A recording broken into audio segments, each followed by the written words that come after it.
Oui, Corona, ils allaient déjà dans Katia Kinshasa. Nous sommes simplement nous-mêmes en train de déplorer que tout ce cas comme on a été wapi baza ko internet bango réellement.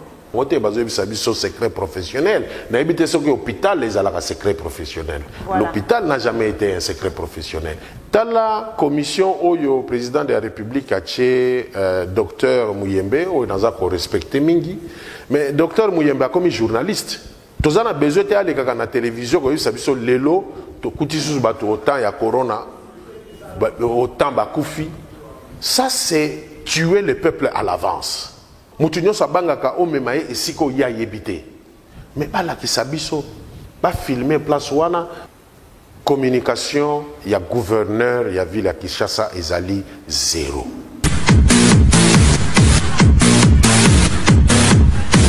Aujourd'hui, le monde entier chante une même chanson, c'est lui de rester chez vous, lavez vos mains fréquemment et puis parler, mettre avec la personne avec qui vous êtes en train de parler, tousser sur votre coude.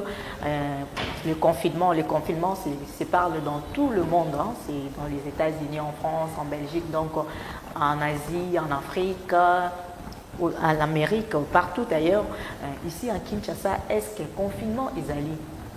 Population congolaise si les lots azali kaka pour ignorer l'existence il y a coronavirus tout éviter ceux qui les aliments la sensibilisation bote na ba internet na biso pe boyi malamu na émission na biso moko actu lelo naza na balabala te naza na plateau kasi nazali nga moko te na ya koyamba moko et ba leader d'opinion to biki ba leader d'opinion en République démocratique du Congo baza ba sensibiliser la population baza ba proche ya population yene to beta na ma solo pona koyeba est-ce que population congolaise à se sensibiliser par rapport à face à maladie ou bazali ko benga coronavirus ndenge zali ko boma batu ndenge batu bazali ko sila ceux qui population za ko comprendre était aza ko ignorer en outil le pourquoi c'est là il est devant moi il s'appelle monsieur Jean-Paul Tuvula Ilunga. Bonjour monsieur Jean-Paul Tuvula Ilunga. Bonjour madame. Bienvenue dans notre émission Momoko Actu. Vous êtes habitué de cette chaîne Momoko Média. Merci de toujours répondre présent à mes invitations. Monsieur Jean-Paul Tuvula Ilunga. Les populations congolaises à Zagbolba qui coronavirus c'est la communauté ça manque de sensibilisation ton dernier. Non mais ozoeba phénomène il y a coronavirus ezali phénomène oyo eboti deuxième pandémie mokili mobimba toza ko bundisa coronavirus mais tozali na deuxième partie ya pandémie oyo coronavirus eboti pandémie na tozobenga ngo kobanga la peur et aussi à côté de ça il y a aussi l'homme de la rue, réflexion ils allaient autoriser. Mais maintenant, et là ils allaient que ça la passe mingi na kati ya Congo, ils allaient le fait que sensibilisation moyen qu'un de côté c'est geli et qu'un de ezalité. Dans une appelle ça exemple moko international. Chaque fois ce que yoki G8 ba pays oyo ba grande puissance ba lingi ba se réunir. Au cas à côté de ça, date mon que que société civile et l'ingé se réunir quelques jours avant Bango va se réunir. Et ça a dû à quoi? C'est parce que la grande puissance wana ba yebi place ya société civile, ba yebi importance ya société civile. Alors biso awana Congo, malheureusement les décisions se prennent dans un bureau sans consulter la base. Va s'organiser dans un bureau et puis va remettre en un média. Alors que les médias na biso na Congo, en réalité, ils ont média. Nous n'avons pas de journalistes enquêteurs. Nous n'avons pas de journalistes qui sont sur le terrain sans que ça ait quelque chose. Et ce qu'on a dit média na biso qui dit média na Congo, c'est-à-dire que pour que le message est médiatisé comme à la base, pour la bango ezali télévision. Est-ce que tout peuple congolais a un téléviseur? Est-ce que la population ya Congo, mutu nyonso, azali na accès facile na courant pour que alanda message oyo bango ba autorité baza ko pesa. Courant ezali ofele ba pesi balobi bato ba ko futa facture te Mais à quelle fréquence ces courants-là? Et puis, est-ce que dans le milieu où il y a que pandémie à coronavirus et que ça a beaucoup plus rage, est-ce que dans le milieu où on a basali na courant, est-ce que basali na accès na médias, est-ce que basali na accès na télévision, na radio? Je ne pense pas. Alors, yango na niagi na sili ça que oui, n'engé na chuté. En fait, je vous rappelle que M. Jean-Paul Tuvla-Ilunga est le président d'une société civile ici en République démocratique du Congo. M. Jean-Paul Tuvla-Ilunga, au niveau de la société civile, en fait, le problème est que sensibilisation aux Zoloba, oui, et aux Soukaka à un niveau moins. Moi, je pense plus que sensibilisation aux Soukaka plus n'Internet. Nous avons plus d'autorité, nous sensibiliser plus l'Internet. Mais ce n'est pas tout le monde qui a les moyens d'acheter les mégas, ce n'est pas tout le monde qui a les moyens de regarder les vidéos. Mais ces gens peuvent le yoga. Le niveau en tant que président, est-ce que vous qui n'ont pas qu'à Juma? Oui, non, pas qu'à Juma, c'est que ça. Nayebi Ango? Oui, Binja Jello, na Ipen. Oui,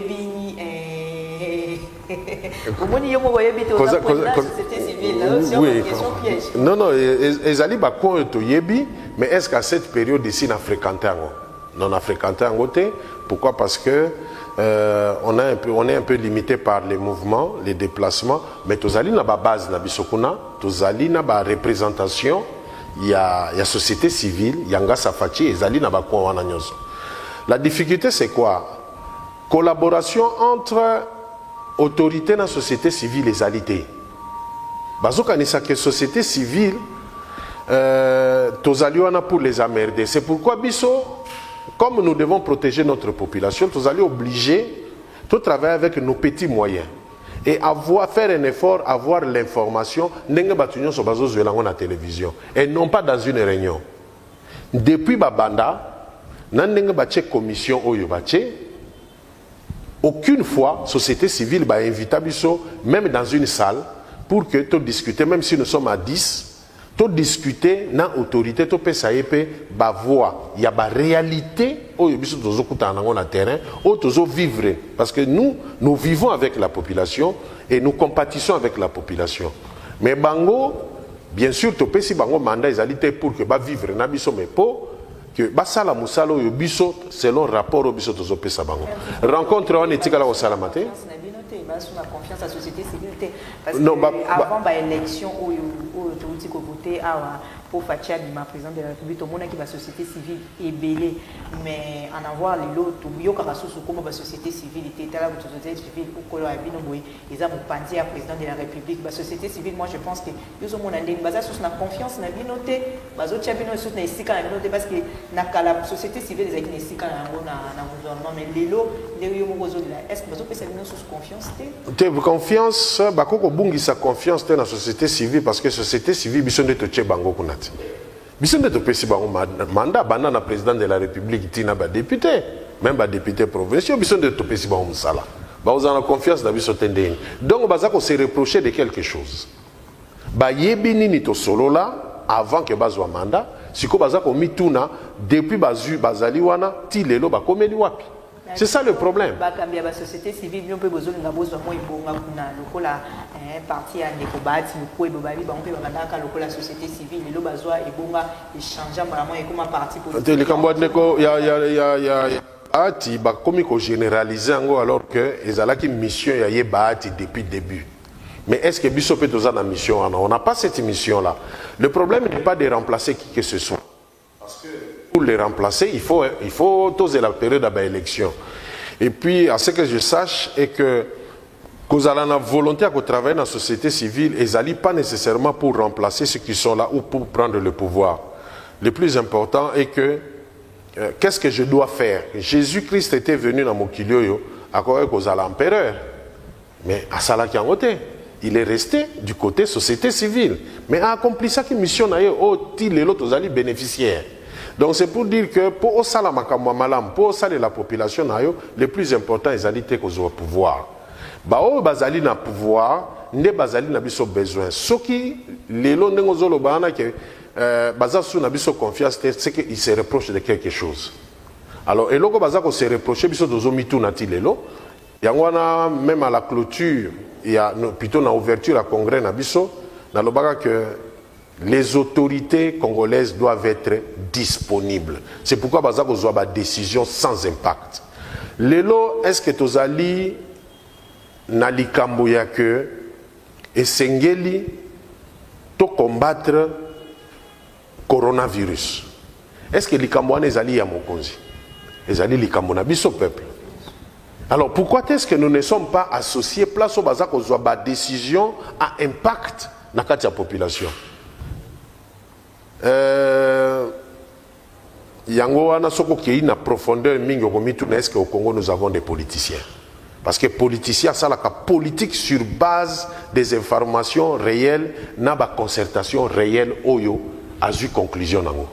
Biso toza kozela mais entre-temps toko croiser maboko te nous travaillons. Nous mettons nos petits moyens disponibles pour que to mekakota la comment est-ce que la population peut prendre en charge parce que confinement na Congo ça a créé problème alors que confinement ils allaient li Camboya ndenge tozo benga en anglais self quarantaine, c'est-à-dire que yomoko au miseli décision qui était na vanda musika na maladie to na contaminé ba monsieur c'était ceux qui nazali nango mais na Congo ba comme il faut forcer tozo forcer pourquoi la commission où le président de la République a tué docteur Muyembe, où il a respecté Mingi, mais docteur Muyembe a comme journaliste.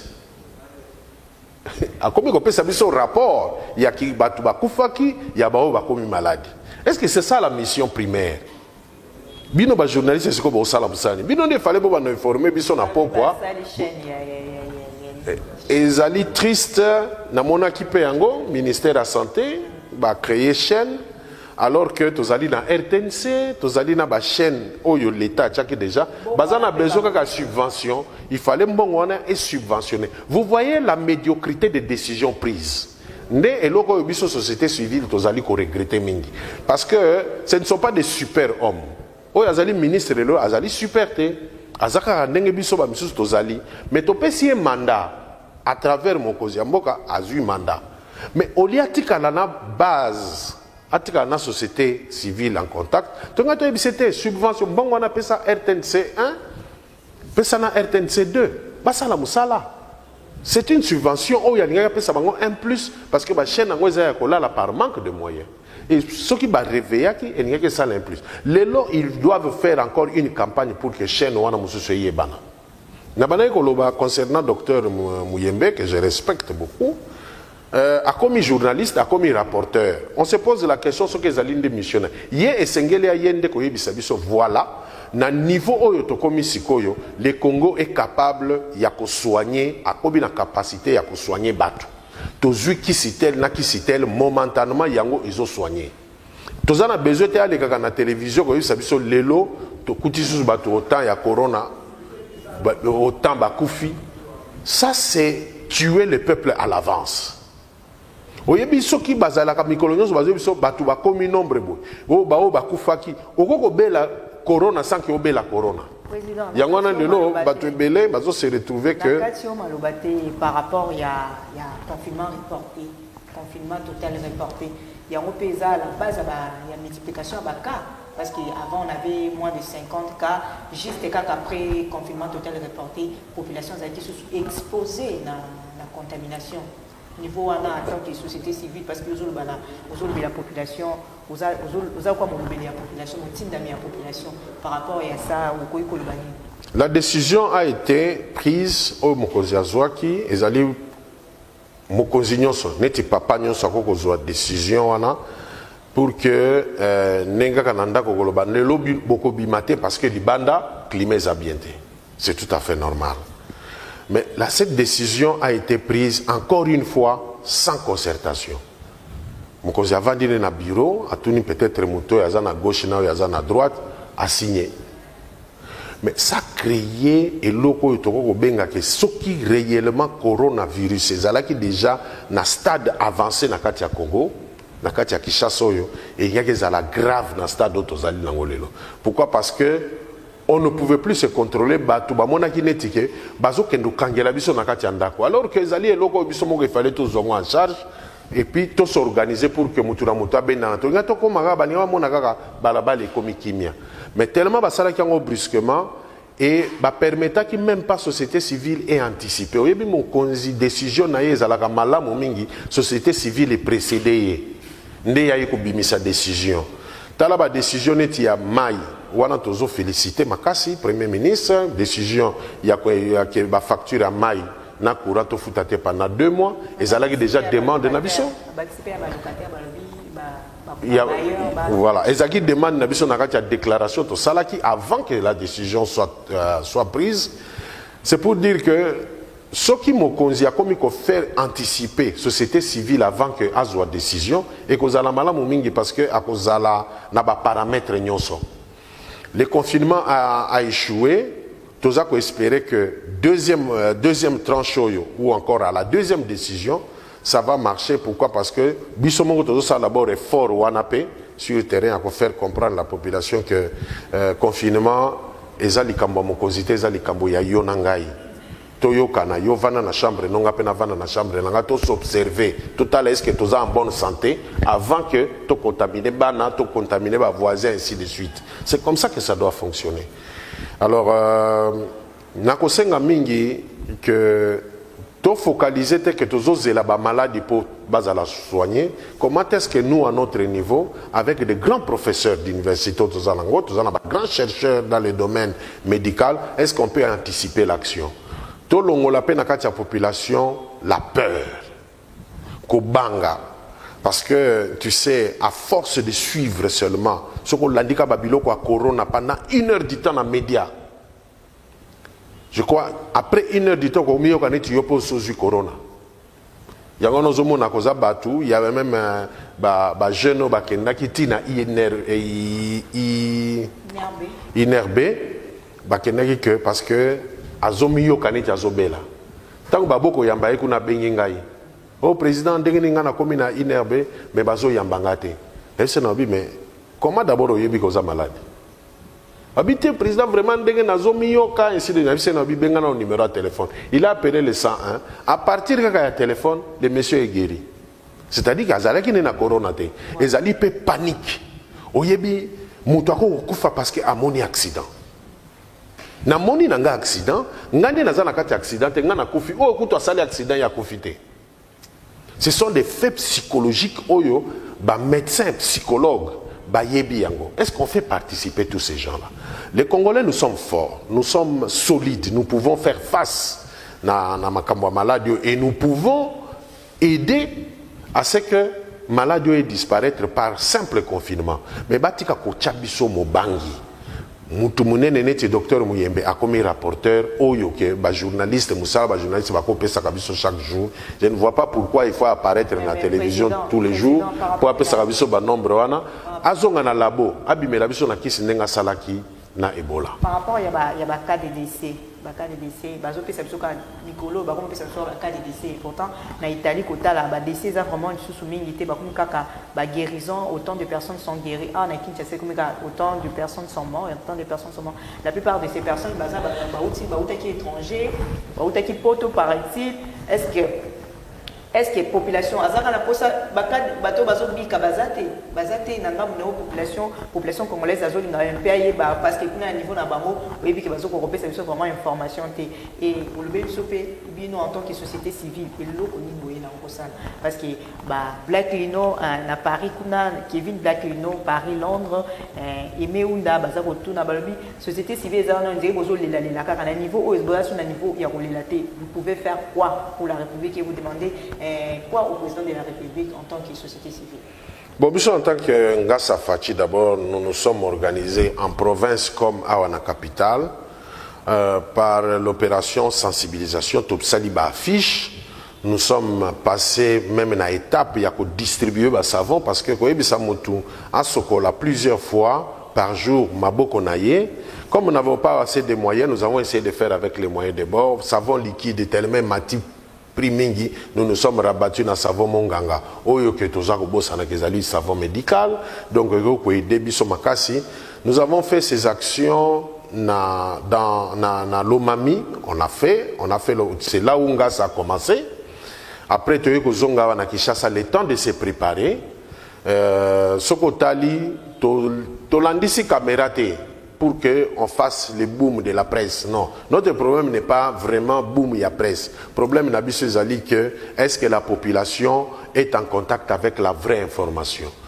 Tozo salana bango ba débat avec, nous avons acheté des mégaphones, pas pour que tout ça la campagne, il y a pas voté kingani, tout voter kingani, mais tout sombi ba mégaphone wana juste pour que tout sensibiliser population na biso partout na ba bazaki na ba doute lelo bazola la muki. Soki na la kisio tina côté ya ba bondo, bana mike, mwana muki azoboya ko pesa mutumbote parce que alobino corona essayé. C'est-à-dire que tous en profondeur, nous essayons de compléter. Ce n'est pas pour autant que nous demandons la subvention de l'État. L'État a financé l'action à Bissoté. L'État a continué à Oyaye, mais l'État a ça là réellement le travail de terrain. Parce que nous sommes dans la Bangozo Souka, la presse. Et de quelle presse nous sommes en train de parler? Internet, et puis nous n'avons pas de vrais journalistes d'investigation, basalité. Pourquoi? Parce que ce qu'on bengi journaliste a ça là déjà descente. Au bengi RTN c'est pas ça la descente, bazako tout non d'abord, ba frais techniques ce que zali. Ben batuana bazako benga mutuana zako benga yoana. Peut-être alinga à la kisa 3 cas il y a corona. Oh bazo zwa batu na téléphone te, oh bakoko ya ko zwa bango te ba kena bango. Où sont les ambulances qui prennent les gens? Mais ils allaient où ambulance wana. Na éviter ceux qui possible identifier que chaque commune bâtit à 5 ambulances. Il y en a pas. Il fallait que chaque quartier Mikolo base à la ambulance moko. Où sont ces moyens? Où sont ces moyens? Na yebi que gouvernement azali na stock abami tout qu'ils allaient peut-être garer base la raba affectant wapi na wapi. Il fallait le comme ambulance. Chef de quartier fallait à la même 2 ambulances ou une ambulance. Voilà les réalités que biso tozali kosenga. Na ebite so tozako zelaka biso kutu tokomi ko banga tokomi ko tala tolbino na ba place nyonso tozalaka to chata ba brancard parce que tokoko zo ba kamoko grave oyo kuna pe bazata na mutuka te ba mata mutu na brancard na no ba mata na embango mbango. Voyez à quel niveau tokomi alors que nous sommes dans un pays. Nous avons l'autorité suprême et là, le chef de l'État qui a lancé le ton. Maintenant, ils allaient ba service naïe, ba gouverneur, ba zoa relève, mutuna mutu selon ses compétences, ba libérer. Ils ont les moyens. Ils ont les moyens parce que la manière dont ils sont en train de vivre d'abord, opulence au bango ba vivakanango, ils ont là qui ça déjà qu'ils ont les moyens. Ce qui biso na niveau na biso comme société civile, ngai Jean-Paul. Nazalaka membre du gouvernement, nazalaka nanga mandataire, nazalaka député, même pas provincial, même pas bourgmestre. Ce qui ngana bimisi o muke nazali nango. Bango, nanyango, à part Délice Sanga, ayebisio lelo alobi que non, salaire n'a pas.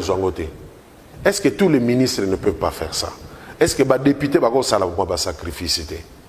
Est-ce que nous ne pouvons pas urgemment chacun mettre la main dans sa poche pour Tchango à disposition, surtout pour les démunis? Parce que nous avons vu que ceux qui sont malades, côté dans le secteur, même pas dans le téléphone. Vous avez un million de téléphones. Et le chef de l'État, Azali, intervenu dans la politique ou encore dans le secteur de la communication à RDC. Tant que Mboka Oyo, IDP, c'est lancé ville morte sans que WhatsApp est là. Comment il faisait? Comment les lobbies ce n'est pas normal. Donc, tous allez que biso en tant que société civile, tous allez que autorité base à la disponible. Biso to lemba na biso que non, que negosenga audience, c'est ça perte de temps. Est-ce que bango bako ba yebi ba ONG to ba société civile bazali réellement opérationnel sur le terrain inviter bango parce que bango bakanga ba porte na bango moi écoute courage au que na bango que voilà on peut faire ça et ça et ça et ça. Nous n'amenons pas toujours des soucis, nous amenons aussi des solutions, nous amenons des propositions. Alors, quitte à l'autorité de nous accompagner dans nos propositions. Nous avons vu des bourgmestres, grâce à mégaphone, ils nous ont aidés, ils nous ont soutenus. À partir de 5h, 6h du matin, chaque jour, nous avons mégaphone pour que nous déjà que journée il faut que cantine. Tokomi ko tukoluka to le katana niveau to cha ba oyo ba tank wana ba 500 litres pour que ça na ba coin to chata ce qui to ko 500 litres de to chata ba 100 litres parce que tout moi ba cantine na biso na ba to combien ba osukola maboko omoni alors mai oyo bato bazali ko utiliser Régie des eaux. Nayebi que pour le moment Régie des eaux d'abord les sociétés pour moi na mona kangone des sociétés moko un peu en faillite parce que na Congo tozali na mai partout situation à corona eza ko senga qu'on puisse multiplier beaucoup d'efforts pour que même là où il n'y a pas mai ezalakate esengeli ezala parce que oui ça moto sukola maboko te place au mai ezalakate. Président Jean-Paul, tu voulais une question avant na chiter na émission na biso. Est-ce que corona est quotidien na kati ya Kinshasa population congolaise en deux mots coronavirus déjà na kati ya Kinshasa? Oui, corona ezali déjà na kati ya Kinshasa. Nous sommes simplement nous-mêmes en train de déplorer que totikala ko mona te wapi baza ko internet bango réellement. Toza ko mituna est-ce que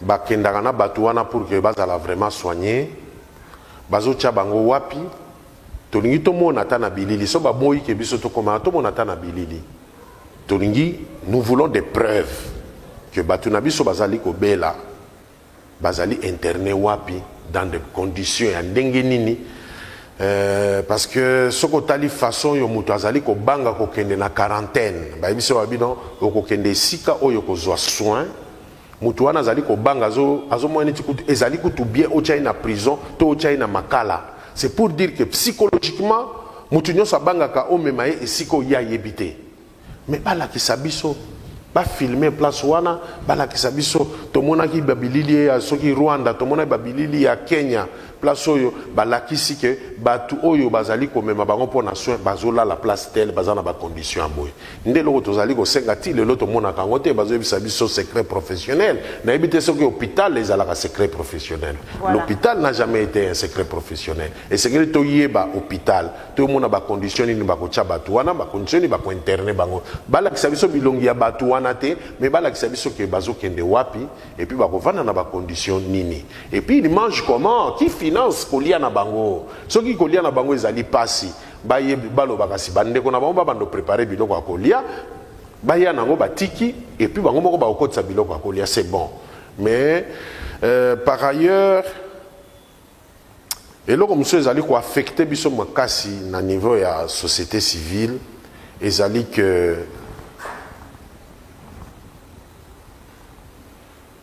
communication, il y a gouverneur, il y a ville à Kinshasa, ezali zéro. Les gouverneurs ne communiquent pas. Je ne veux pas dire que gouverneur il faut les KKR sur la télévision, les journalistes étaient. Mais qui sont dans le service? Il y a gouverneur, il y a ville à Kinshasa dans la communication. Et ça banal. Édition Zalikoya, numéro Zalikoya. Voilà, très chers téléspectateurs, Wane Zaliki Bongo, président Jean-Paul Tshuvula Ilunga, Zali Bongo, président. Il y a Société civile, la nouvelle génération d'accompagnement et de soutien aux actions des chefs de l'État, Félix Antoine Tshisekedi, il est un bague na plateau na biso mukola lelo. Merci. Internet nyonso baza libanda ya mboka ba misana ko landa biso bozali confiné. Voilà, occasion ya bien ya kotala pe ko partager surtout vidéo oyo en tout cas bolandi na bokebi ndenge président Jean-Paul Tshuvula lobi c'est le cambota du coronavirus en tout cas ya kolba mingi ezali na ba nouvelle numéro to kolba bino susu koleka bokoma surtout bobenga soki bokomi numéro na ngeza à bande de l'écran bobengi soit na numéro na direct Facebook na nga Malonda Rabé di Patricia na ko répondre bino merci na bino nyonso Kevin Plakino Paris, Londres, Naomi Wamba, à toute la famille Mananga qui est à Paris. Merci à vous de partager cette vidéo. Je vous ne serai pas d'ici. À mon réalisateur Béni Mafuta, merci à toi aussi. Au revoir. On se revoit bientôt.